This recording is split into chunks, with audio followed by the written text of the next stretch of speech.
OBC महासंघाचं साखळी उपोषण मागे ओबीसींच्या 12 मागण्या सरकारकडून मान्य। ओबीसी महामंडळाला प्रत्येकी 50 कोटींचा निधी। मंत्री अतुल सावेंची घोषणा। ओबीसींवर अन्याय होणार नाही, भुजबळांच्या मनातील शंका दूर करू, कोणाचंही आरक्षण काढून दुसऱ्यांना देणार नाही, मुख्यमंत्री फडणवीसांची ग्वाही। शिंदे समितीच्या अहवालातील आकडेवारी पुढारी न्यूजच्या हाती। हैदराबाद गॅझेटचा अभ्यास करून 2,21,00,000 कागदपत्र तपासल्याची माहिती। मराठवाड्यातील 8,550 पैकी 1500 गावातच नोंदणी।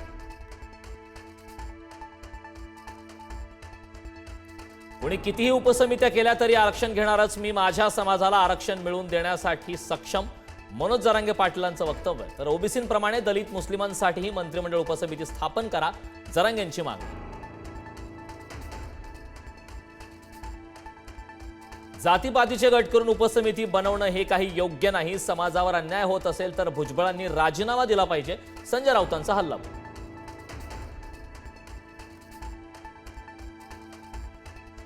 सातारा गॅझेट जर लागू झालं नाही तर नेत्यांना मी राज्यात फिरू देणार नाही, मनोज जरांगेंचा इशारा।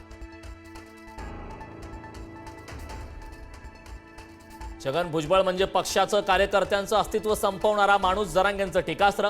आमच्यात कितीही संभ्रम निर्माण केला तरी आम्ही विश्वास ठेवत नाही, जरांगेंचा टोला। पंतप्रधान मोदींनी भुजबळांना मंत्रिमंडळात घेतलंय, भुजबळ पंतप्रधानांशी चर्चा करतील असं वाटतंय, संजय राऊतांचा भुजबळांना टोला।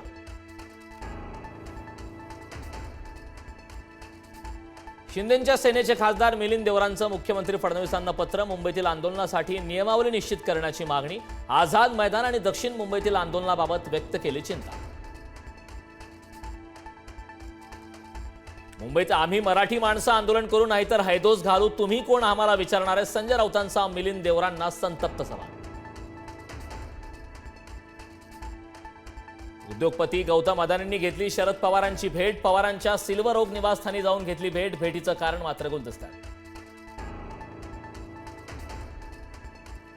वैभव खेडेकरांचा भाजप प्रवेश लांबणीवर, गणेशोत्सवामुळे व्यस्त असल्यामुळे पक्षप्रवेश पुढे ढकलला। पुढारी न्यूजसोबत बोलताना रवींद्र चव्हाणांची माहिती।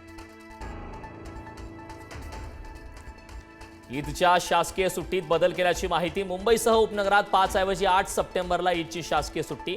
आजच शासन निर्णय जारी होण्याची शक्यता। मुंबई वगळता इतर जिल्ह्यात 5 सप्टेंबरला सुट्टी।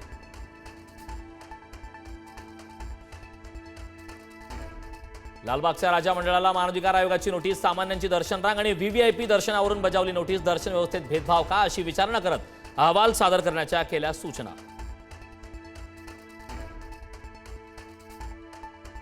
राज्य सरकारकडून कामाच्या तासात मोठी वाढ। आता 9 ऐवजी 12 तास करावं लागणार काम, मात्र आठवड्याभरात 48 तासांची मर्यादा ओलांडता येणार नाही। अधिनियम दुरुस्तीला मंत्रिमंडळाची मान्यता। नागपूरच्या बाजारगावमधील सोलार एक्सप्लोसिव्हमध्ये मध्यरात्री स्फोट, एकाचा मृत्यू, 17 जण जखमी।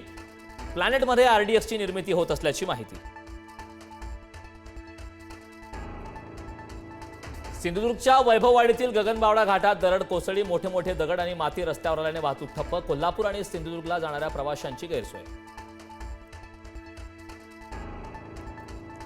राज्याच्या काही भागात पावसाचा जोर वाढला। कोकण, मध्य महाराष्ट्र, विदर्भात मुसळधार पावसाचा इशारा। राज्यात उद्यापर्यंत पावसाचा जोर कायम राहण्याची शक्यता।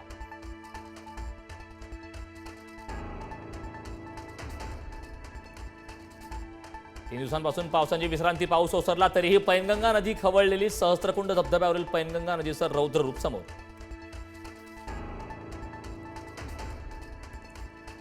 जळगावच्या हतनूर धरणातून तापी नदीपात्रात विसर्ग सुरू। हतनूर धरणाचे 16 दरवाजे पूर्ण क्षमतेने उघडले। नदी काठावरील गावांना सतर्कतेचा इशारा।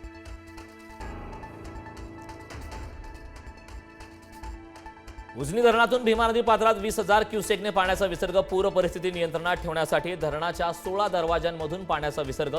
भीमा नदीकाठच्या गावांना सतर्कतेचा इशारा। वर्धा जिल्ह्यात पावसाचा धुमाकूळ। पावसामुळे शेती पाण्याखाली। आष्टी तालुक्यातील नुकसानाची खासदार अमर काळेंकडून पाहणी। सोयाबीनचं नुकसान झाल्याने शेतकऱ्याने शेतात सोडली जनावरं। दिल्लीतील यमुना नदीच्या पाणी पातळीत आणखी वाढ। मयूर विहारमधील मदत शिबिरांमध्ये सुद्धा शिरलं पाणी। पूरग्रस्तांना सुरक्षित ठिकाणी हलवलं। खराब हवामानामुळे विमान उड्डाणांवर परिणाम होण्याची शक्यता।